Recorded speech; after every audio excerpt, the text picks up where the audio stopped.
বাংলাদেশ আওয়ামী লীগের পক্ষে কি আবারও বাংলাদেশের রাজনীতিতে প্রাসঙ্গিক হওয়া কোনো সম্ভাবনা রয়েছে?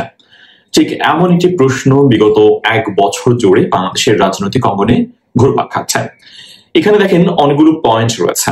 দল হিসেবে আওয়ামী লীগ এখন বাংলাদেশের সবচেয়ে বেশি বেকায়দায় রয়েছে, কারণ 2024 সালের জুলাই আগস্টের যে হত্যাকাণ্ডের ঘটনা ঘটেছে এবং সেই হত্যাকাণ্ডের ঘটনার পরম্পরায় সেই দলটির ক্ষমতা থেকে যেভাবে বিতাড়নের ঘটনা ঘটেছে সেটি আসলেই বাংলাদেশের ইতিহাসে ভয়াবহতম একটি সরকারের পতনের একেবারে বলা যায় সবচেয়ে বাজে ঘটনা। এবং বাংলাদেশের সরকার প্রধান নিজের প্রাণ বাঁচাতে দেশ ছেড়ে অন্য দেশে তিনি আশ্রয় নিয়েছেন বা পালিয়ে গেছেন। এমন পরিস্থিতিতে বাংলাদেশে আওয়ামী লীগ যারা করেন বা সমর্থন করেন, সমর্থক কিংবা আওয়ামী লীগের যারা কর্মী, তাদের মনের মধ্যে নানান ধরনের আশঙ্কা বারবার ধরা দিচ্ছে। এবং প্রায় 1 বছর হতে চললো আওয়ামী লীগের যারা নেতাকর্মী রয়েছেন বা সমর্থক রয়েছেন, তারা নানান ইস্যুতে তাদের মনে আশার সঞ্চার হয় যে হয়তো বা তাদের দলের নেতা তিনি হয়তো বা দেশে ফিরে আসবেন, দেশে ফিরে এসে তাদের যেই দলটির এখন ভয়াবহতম ভঙ্গুর দশা, এই দলটির তিনি কর্তৃত্ব আবারও গ্রহণ করবেন। যদিও কাগজে কলমে এখনো পর্যন্ত দলটির কর্তৃত্ব রয়েছে সাবেক প্রধানমন্ত্রী শেখ হাসিনার হাতে, তবে দিন যতই যাচ্ছে, সময় যতই যাচ্ছে, ততই যেন আওয়ামী লীগ দল হিসেবে নিষ্প্রাণ হয়ে যাচ্ছে অনেকটা। যদিও মাঝে মধ্যে আমরা আশার সঞ্চার হতে দেখি আওয়ামী লীগের সমর্থকদের মধ্যে বা সোশ্যাল প্ল্যাটফর্মে নানান কিছু চলতে থাকে, কিন্তু যতই দিন যাচ্ছে ততই যেন হতাশায় নিমজ্জিত হচ্ছে আওয়ামী লীগের সমর্থক যারা রয়েছেন, তারা কর্মী যারা রয়েছেন তারা। মূলত জুলাই আগস্টের যে আন্দোলন, সেই আন্দোলনটা কোটা সংস্কার আন্দোলন খুবই সাধারণভাবে শুরু হয়েছিল এবং তখন সাবেক প্রধানমন্ত্রী শেখ হাসিনা চীন সফর করছিলেন, সেখান থেকে তিনি ফিরে এলেন এবং গণভবনে তিনি খুব স্বাভাবিকভাবেই যতবারে তিনি দেশের বাইরে সফরে গিয়েছেন সেখান থেকে ফিরে এসে তিনি সংবাদ সম্মেলন করেন। সেই সফরে, রাষ্ট্রীয় সফরে বা দ্বিপাক্ষিক সফরে, সেই দেশের সঙ্গে বাংলাদেশের সম্পর্ক কতটুকু এগুলো, কি কি ধরনের চুক্তি হলো, সেসব কিছু নিয়ে তিনি বিস্তারিতভাবে প্রশ্নোত্তর পর্ব তিনি করতেন এবং সেখানে সাংবাদিকদের প্রশ্নের জবাবে তিনি যে শব্দগুলো উচ্চারণ করেছেন এবং মুহূর্তেই সেই শব্দগুচ্ছগুলো যারা সাধারণ মানুষ, সাধারণ ছাত্র, চাকরি প্রত্যাশী যারা খুবই সাধারণ, যাদের পরিবারে কোনো মুক্তিযোদ্ধা নেই, তারা সবাই খুব ক্ষোভে ফেঁসে ওঠেন। এবং তারা ফুঁসে ওঠার কারণে যেটা হয় যে ধীরে ধীরে পরিস্থিতি সরকার নিয়ন্ত্রণের বাইরে চলে যায়, সেখানে ব্যাপক নির্যাতনের ঘটনা ঘটতে থাকে, প্রাণহানি ঘটনা ঘটতে থাকে এবং শেখ হাসিনা সরকারের পতন ঘটে। আকস্মিকভাবে শেখ হাসিনা সরকারের পতনের পর দলটি যারা নেতাকর্মী রয়েছেন, সমর্থক রয়েছেন, তাদের মনের মধ্যে যে পরিমাণ বেদনা তৈরি হয়েছে, যে পরিমাণ খারাপ লাগা তৈরি হয়েছে বা হতাশা তৈরি হয়েছে, তারা এখনো সেই হতাশা কাটিয়ে উঠতে পারছেন বলে মনে হচ্ছে না এবং দিন দিন যতই বাড়ছে ততই যেন তাদের মনের মধ্যে একটি হতাশার বিষয়টা আরো বেশি পরিমাণে যেন বাড়তে শুরু করেছে এবং দল হিসেবে যেটি আওয়ামী লীগকে ক্ষতিগ্রস্ত করছে।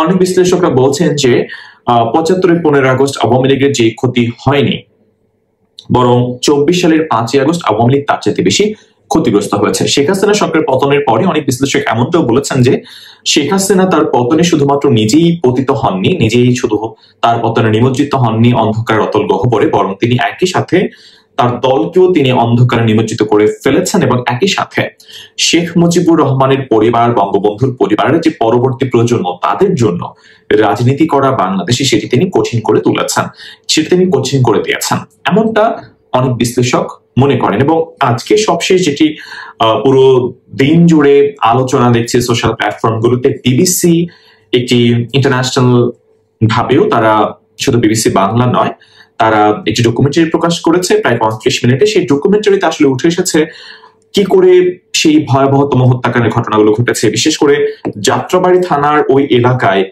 একই দিনে প্রায় 50-এর বেশি পরিমাণ ছাত্রের মৃত্যু, 6 জন পুলিশ সদস্যের মৃত্যু, এই ঘটনাগুলো তারা ব্যাপকভাবে বিচার বিশ্লেষণ করেছে, ঘটনার ভয়াবহতা তারা তুলে ধরেছে।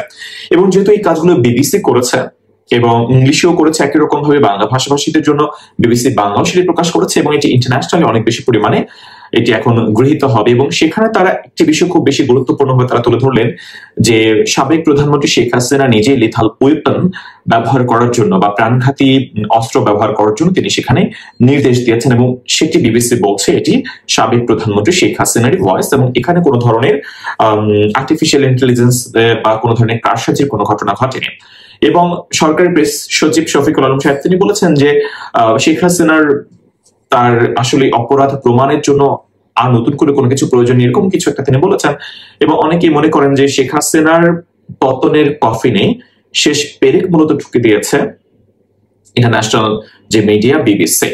এবং এটি আসলে আমি সেখানকার কমেন্ট সেকশন গুলোতে গিয়েছি, সেখানে মানুষ এখনো সেই ভিডিও দেখার পরে মনে হচ্ছিল যেন এখনো মানুষ 2024 জুলাই অতিক্রম করছে, এবং জুলাই জুড়ে যে নৃশংসতম প্রাণহানির ঘটনাগুলো ঘটেছে এবং মানুষের ক্রন্দনে আকাশ বাতাস যেভাবে ভারী হয়ে উঠেছে, একই রকম কমেন্ট কিন্তু আপনারা সেই ভিডিও নিচে, ইউটিউবের ভিডিওর নিচে আপনারা দেখতে পাবেন। এবং দিন যতই যাচ্ছে ততই যেন শেখ হাসিনা বা আওয়ামী লীগ বাংলাদেশের রাজনীতিতে অনেকটাই অপ্রাসঙ্গিক হয়ে যাচ্ছে, যেটি একেবারেই সাদা চোখে আপনারা দেখতে পাচ্ছেন। কিন্তু আমার প্রশ্ন হচ্ছে, আসলে কি আওয়ামী লীগকে এভাবে নিশ্চিহ্ন করে দেওয়া পসিবল কিনা, বা আওয়ামী লীগ কি আসলেই জুলাই আগস্টে তাদের এই পতনটাই ঘটলো যে তাদের পক্ষে আর বাংলাদেশের রাজনীতিতে মাথা তুলে দাঁড়ানো সম্ভব নয়? এখানে একটি গুরুত্বপূর্ণ বিষয় আমি বলে রাখি, গতকালকে একটি জরিপ নিয়ে কথা বলেছিলাম যেটি পরিচালনা করেছিল সানেম।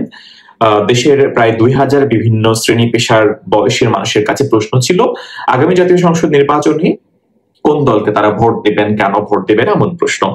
সেখানে বিএনপি 37% বেশি তারা ভোট পেয়েছে সেই জরিপে, এবং তারা খুব স্বাভাবিকভাবেই সরকার গঠন করতে যাচ্ছে এমন ইঙ্গিতটা পাওয়া যাচ্ছে সেই জরিপে। এবং আশ্চর্যজনকভাবে জামাতে ইসলাম তারা দ্বিতীয় স্থানে রয়েছে, এবং তৃতীয় স্থানে রয়েছে আরো বেশি আশ্চর্যজনকভাবে যে দলটি মাত্র কয়েক মাস আগে, মানে ফেব্রুয়ারি মাসে যে দলটি শেষের দিকে ফেব্রুয়ারি, তখন তারা আত্মপ্রকাশ করেছে, এনসিপি।